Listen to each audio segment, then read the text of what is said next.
have loved the sense of this being a living, vibrant community in more ways than people can begin to imagine.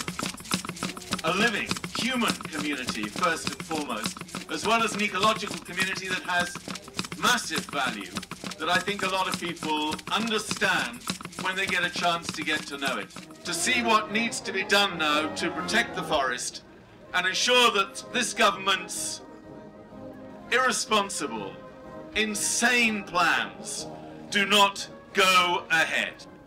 Do not be seduced by the siren words of Mark Harper, the Forestry Minister, or anybody else in this government when they tell you that everything will be all right once you get to see the white paper.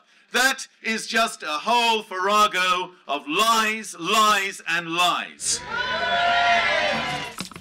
That was Jonathan Porritt talking at Speech House in the Forest of Dean on January the 3rd, 2011.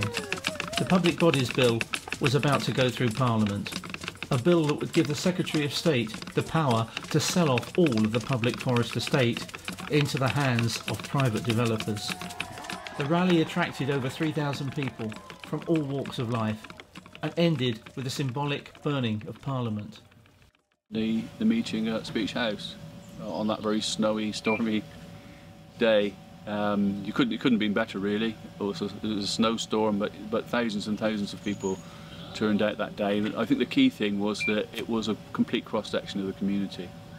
The march sparked a national wave of protest against the bill, and by the middle of February the government had announced an historic U-turn, leading to victory celebrations in the forest and the setting up by the Bishop of Liverpool of an independent report. The independent report proposed that the public forest estate should remain in public ownership and be defined in statute as land held in trust for the nation, that a charter should be created for the English public forest estate to be renewed every 10 years, and that the charter should be delivered through guardians or trustees who will be accountable to Parliament. So is this what the government's draft bill proposes?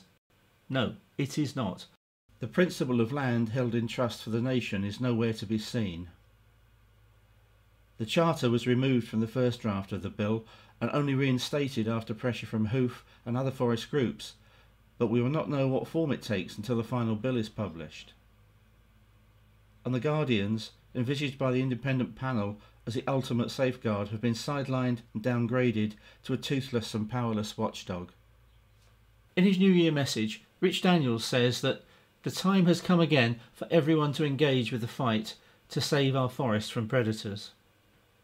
Far from safeguarding the forest, the government wants to transfer the ownership of our forests to a public corporation, like Royal Mail was before it was privatised, and wants to see, quote, a range of commercial freedoms, including mineral extraction, agriculture and industrial lettings of land and premises. A very long way from the protection envisaged by the panel's independent report. Hoof doesn't think there are anywhere near enough safeguards to protect the forest from being taken over by private leisure and industrial concerns, and we fear that transferring the ownership and management to a public corporation could be a halfway house to full-scale privatisation. We've been campaigning for 3 years now. We've been through a campaign stage, we've been through the panel report, we've been through engagement with DEFRA and the Forestry Commission, and we're still not there.